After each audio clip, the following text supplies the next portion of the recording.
Alright, what is up guys? Welcome back to part 4 of the Act 1 playthrough. Again, Al Kaiser Senpai video here. We're doing some commentary over it. First off, if you don't mind hitting that subscribe button, really appreciate it. Help me out. So we're taking a look here at PoE 2, just seeing what all we can learn from an Act 1 playthrough. And once again, I am just super excited for this game to come out.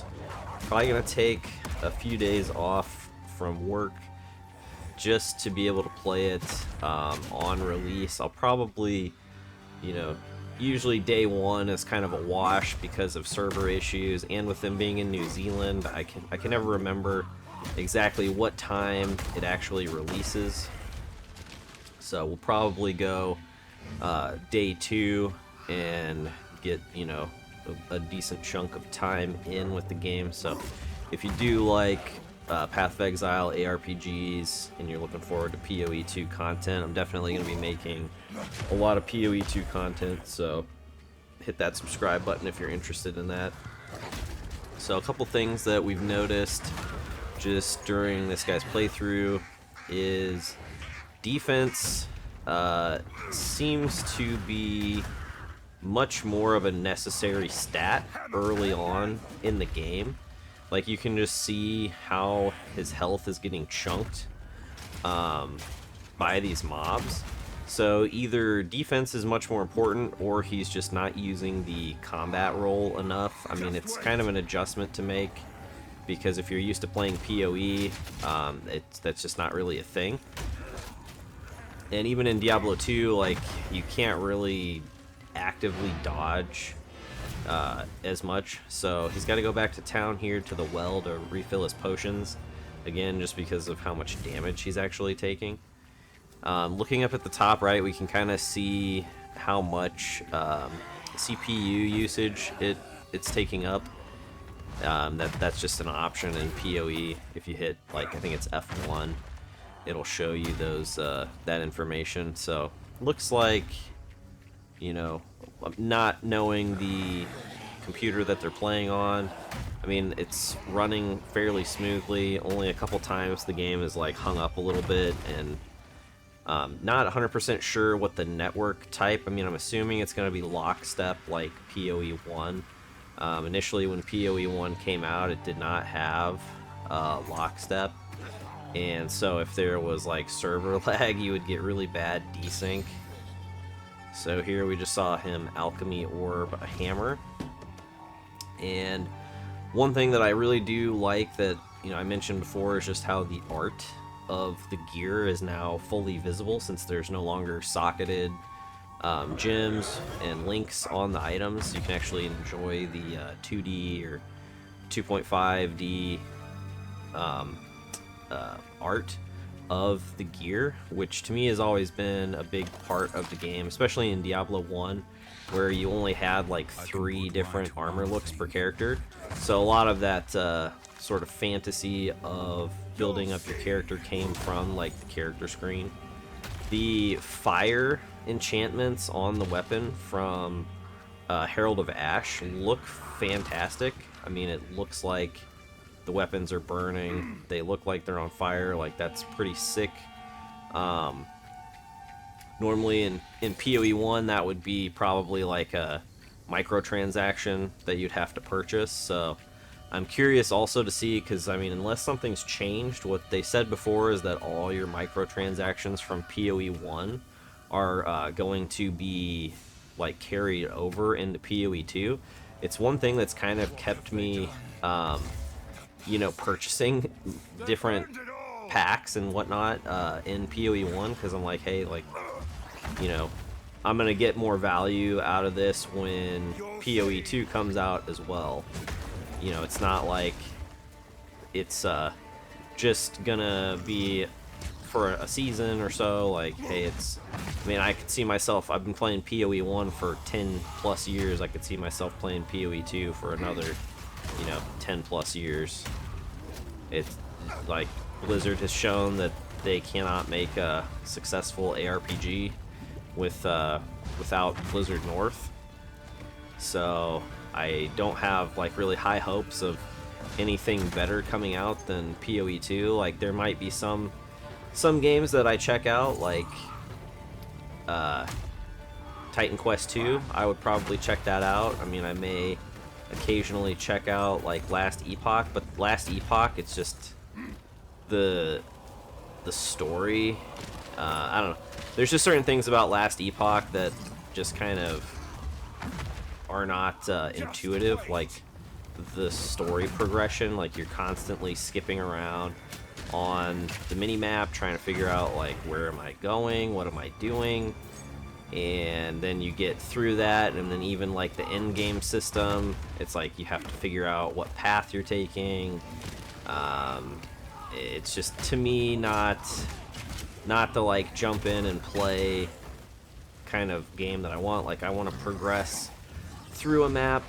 I don't need like any decision making when it comes to doing maps, other than just, hey, this is a map, I'm gonna run it. Like, hop into the map, run the map. When I'm progressing through the story mode, like, I want the maps to be like randomly generated and different, but I don't want the actual like progression to be, you know, I feel like Last Epoch has a very sort of like non-linear progression because you're skipping around in the timeline in different zones, and sometimes it's just not self-evident where you're supposed to be in the game as far as the story goes. So that's my thoughts on that. I played Grim Dawn. I don't really feel like I would probably revisit it. It's just, at this point, it's a little outdated, and I much prefer like a high fantasy or dark fantasy setting than a steampunk setting. Alright, so here we've got another boss fight once again. Oh, that was pretty significant hit there. I wonder if that was like a crit. Oh man, should have dodged that. One thing we've noticed is that, whoa, okay, now I see why he's called the Executioner. So some of these bosses, I kind of figured that something about like that was about to happen because of the like whirling dust on the ground in the circle. I was like, all right, here comes a big attack, but I was not expecting whatever that was, like, to just drop out of the sky and one-shot him. But yeah, I mean, these bosses, just very, very awesome boss design.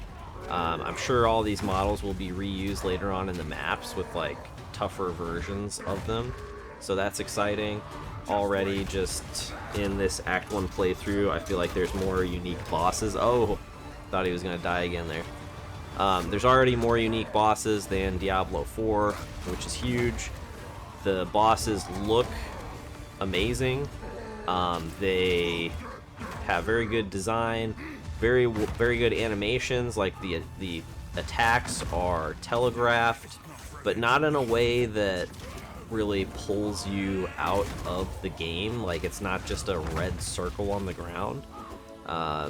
So to me, that's something that I think they've done very well, and that a lot of other games I think kind of fail to do. One thing I would like to see is like set items. I mean, I really feel like there would be room for set items now in Path of Exile 2 with the way the gems have changed. Since we don't have to socket them into gear, I think sets could have a place now. I'm hoping that they do something like with not having gems in the gear, they could potentially add in like a rune system. Let me skip this here, sorry. They could potentially add in like a jewel, like from D2 LOD. They could add in like runes, they could add in jewels to socket into gear. Like, they could put sockets back in gear and have it be like a rune system. They could have it be like a jewel system where you're just getting like stat buffs or like actual rune words. I think that would be sick. And part of me is wondering if like that was their intention or like part of the plan, because rune words, I think, are really a fan favorite from Diablo 2, and no one since then has really replicated that system, even though there have been, you know, attempts to replicate it or to come up with like a new version of it. They've all fallen short. They've failed miserably. They haven't come close to capturing, you know, just how awesome that system was. And with the trading economy in Path of Exile 2, I think runes as a currency could have like a huge, you know, play a huge role in the economy. So definitely something that I am hoping they are able to implement into the game. Same thing with jewels. I think that could be another huge, you know, and I mean, I guess there's like jewels on the passive tree, but I think I would prefer, you know, jewels not to be in the passive tree and to be more like on your gear. Like, I think the passive tree, it seems kind of like a lot of, oh man, he really needs to invest in some defense, I think. But it seems like the intent that they have with Path of Exile 2 is to keep the depth, keep the complexity for like the dedicated PoE1 players and the people that enjoy that type of gameplay and systems. But for the non like PoE1 players, like, hey, what can we do to, you know, sort of simplify some of these systems to make it more beginner friendly? Because even for myself, as someone that's been playing Path of Exile for on and off over 10 years, like, if you take a year or two break and you come back after a few seasons, you know, I have to do like in-depth research to figure out all the different you know, new systems that have been added in, new mechanics, new league, like new league mechanics that have been incorporated into the main game. And sometimes that barrier to entry actually like can be a major headache and almost make me not want to like replay the game, because I'm like, oh man, I'm gonna have to like study and, you know, get up to speed on all this, otherwise I'm not gonna be min-maxing like my playtime. And I'm all about, like, if you play an ARPG, you know, the whole point of it is to min-max your character. So if I have to do a bunch of research in order to like min-max, like, sometimes that is kind of annoying. I feel like he needs to get a reduced duration support gem for that delayed attack, just to get it to like, that takes a long time to go off. But when it does go off, I mean, it's got good AoE and it seems to have like good damage.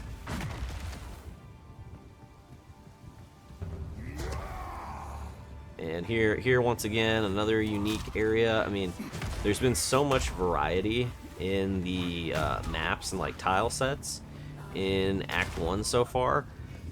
Significantly more than Diablo 4 in what I would say the entire game. I mean, the entire game of Diablo 4 is just like a dry looking gray area, and, you know, like, the world just does not feel alive. It doesn't feel vibrant. It doesn't feel inhabited.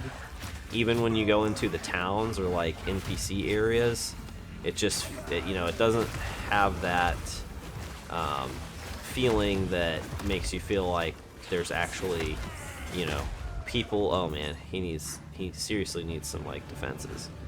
I can't imagine that, like, as a melee character you should be having to chug this many potions to not die. But I do like that defense is going to matter. He's dead. So far, this character, this player has not put any points into defensive stat that I've seen. He's just been putting it all into like melee or weapon damage. And I mean, while he does good damage, he also is just chugging potions like crazy, dying repeatedly, and you know, I think overall he would have a quicker playthrough with some investment into defense. It also, oh yep, he's almost, oh man, almost like dead again. Yep, I mean he's gotta like, he can't even fight the mobs now because he's lacking so much in defense. Just these white mobs are almost insta-killing him. And this is only like a level, I'm assuming 10 or 12 area. So, I mean, it's nice to see that defensive stats are going to play an important role in the early game, and so I would assume also into the late game. I mean, just in the time it takes him to get off one attack, he loses about half his health to like a small pack of white trash mobs. And with the changes to the jewel or the gem system, to where we now can have as many 6 links as we want, it's really gonna open up like the active play style to the game. Like you can situationally use whatever skill you want. So and they've talked about that in the interplay between the skills. Like there's almost going to be sort of like combo systems. Like you'll be rewarded for sort of using your skills well.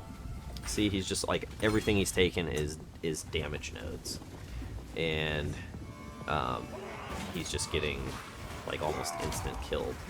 I don't really understand it, like what the thought process is here.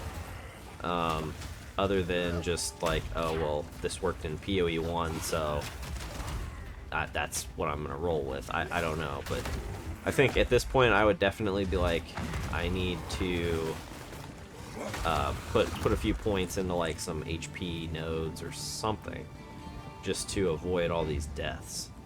It does seem like, I mean, we've seen the bosses, they completely reset and respawn when you die. But it did seem like when he died that there were a lot of monsters right after the checkpoint, so I'm almost wondering if like the whole zone resets. I'm gonna have to pay attention here after he if he dies again. And it looks like we're retreating to town to refill potions.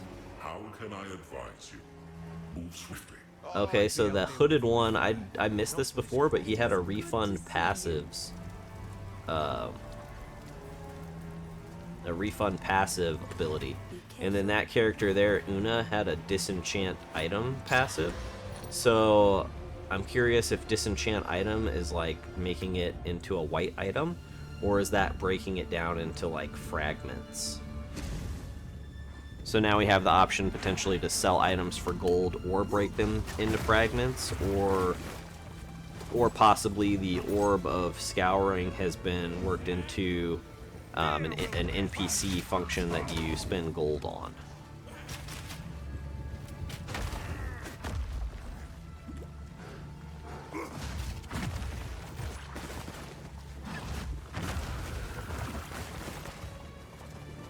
Alright, my guy. I think you need some defense.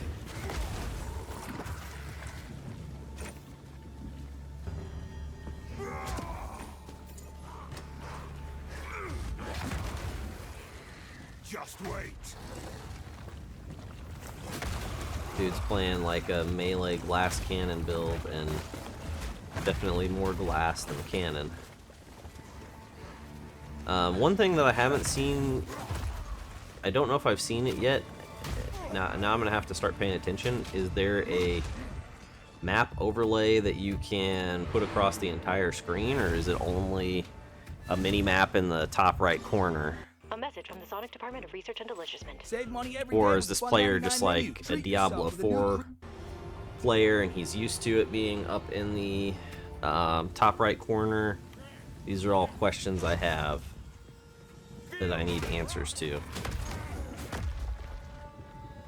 Slim Mace. I am kind of curious on like the gearing aspect. since Diablo 2, it's been pretty common where there's like a normal item, you know, an exceptional and an elite version or something like that. And Path of Exile has sort of followed up with that, so, you know, there might be like male Sabatons, and then it'll be like chain Sabatons, and then it'll be mesh Sabatons, and they have the same art, but, you know, the higher tier one has better stats. So I'm curious if what like the stats are gonna look like as you progress through the game,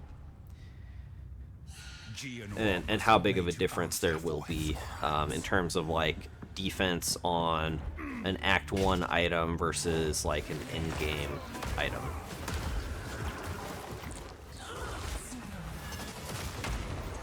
Oh, I think I forgot to adjust the volume here. Hopefully the volume's been okay so far.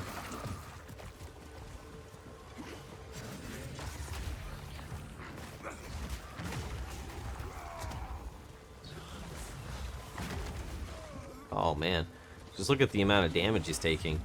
He's not even like close to him, and just the ranged hits are almost one-shotting him.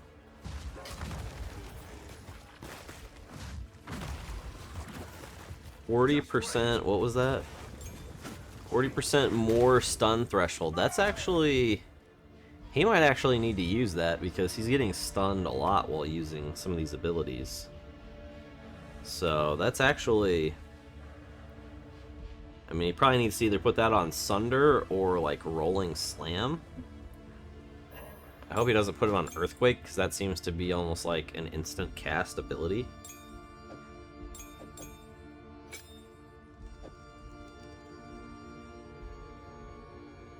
Is it not letting him socket the item?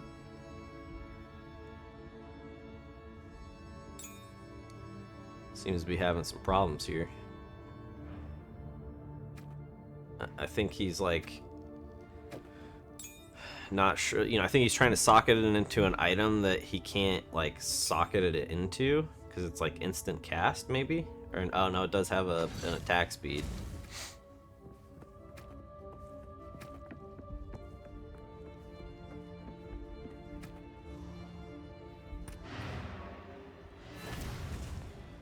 The support gems do look a little more interesting now.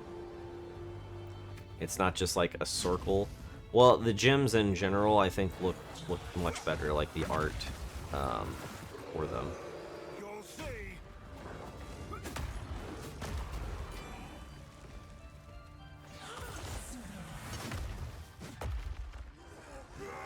Whoa, looks like we're having some like graphical anomalies here.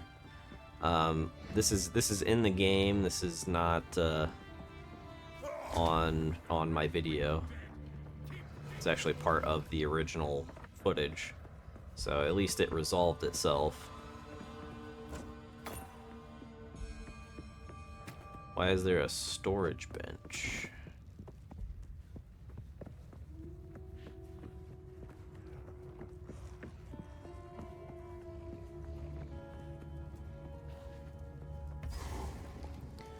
Alright, so we just hit a checkpoint. Most likely there's a boss up here. The Psalm of Madness.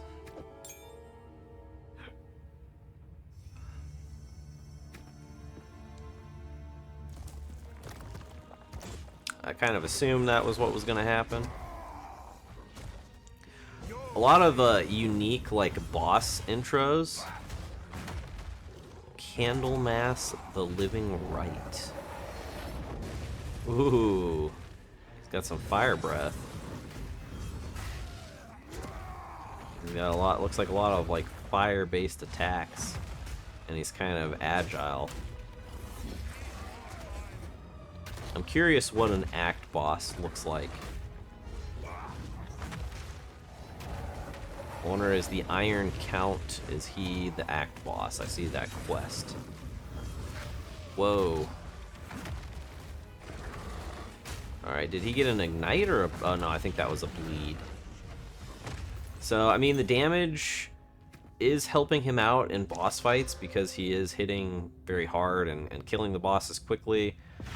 He has enough health that he is able to at least survive a majority of the attacks. Even if it is hitting him for like 80 or 90% of his health, he can usually potion back up beforehand. But against trash mobs, he's having like a lot of difficulty.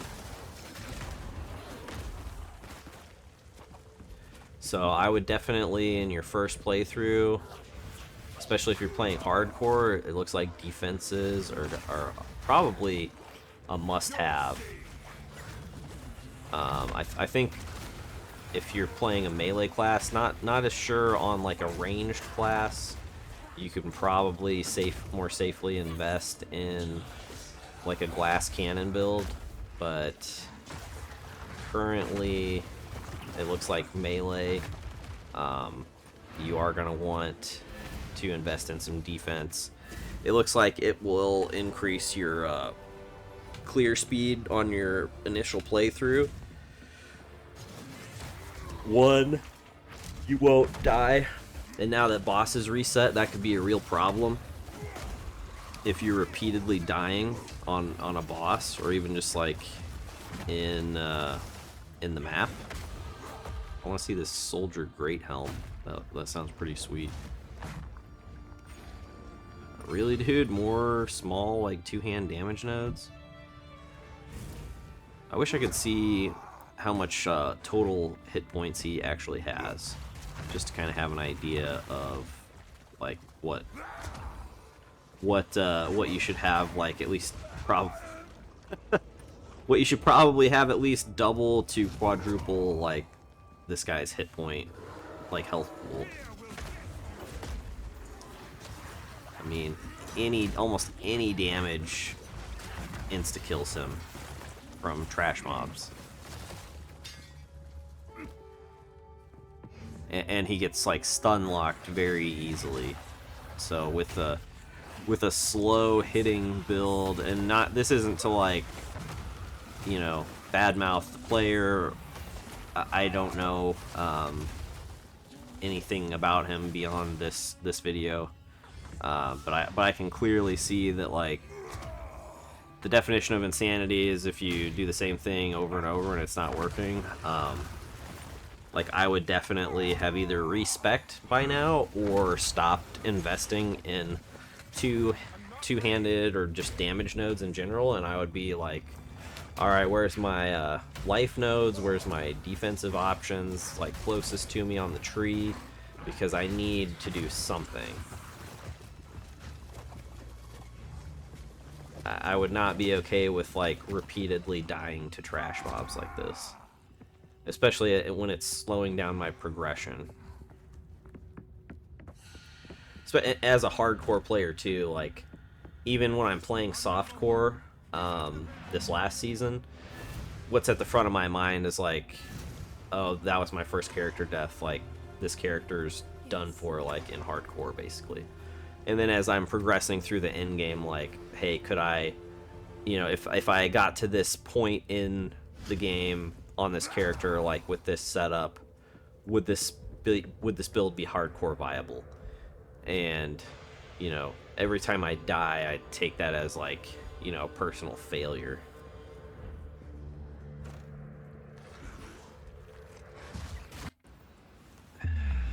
As the hardcore players like to call it, you know, scrubcore. But like I said, kind of what changed my opinions a little bit is, you know, once you realize and find out, man, this is painful, getting painful to watch. Once you find out that all the hardcore players, streamers, like, etc., that do it competitively, or just that want to be successful at it, I mean, they're using logout macros, they're using they're using potion macros or scripts, so, you know, they're automatically getting their potions activated when they're at a certain point of health. They're having the game, or they're having something automatically log them out when they get to a certain point in health. So, I mean, I've had friends on, you know, on my friends list in hardcore that are just logging out constantly. You know, as I'm doing a playthrough, you just constantly see them so and so's logged out, so and so's logged back in. 5 minutes later, so and so's logged out, so and so's logged back in, and that's all that is. It's those logout macros. I almost think that GGG has had to like balance the game around that, because the only way you die really in hardcore is if you get one shot. So I feel like GGG, in order to just ensure that there are player deaths, has made like one shots.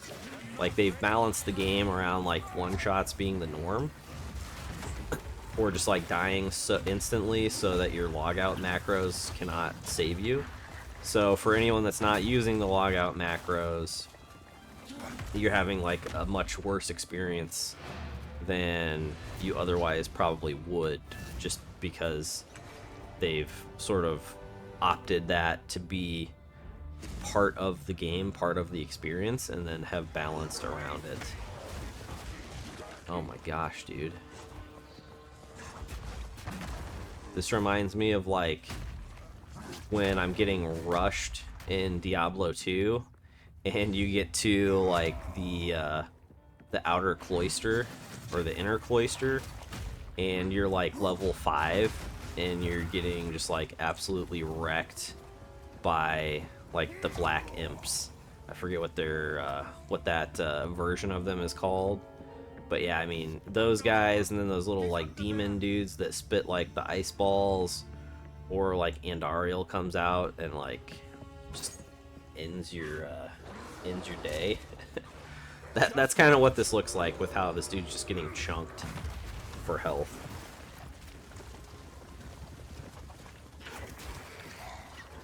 I feel like he's getting close to the final boss of the act. So I think we just hit 30 minutes. We're going to go ahead and stop here, and we'll pick back up in the next portion. So thanks for tuning in, guys. Thanks for listening. Thanks for watching. And remember to give them the D.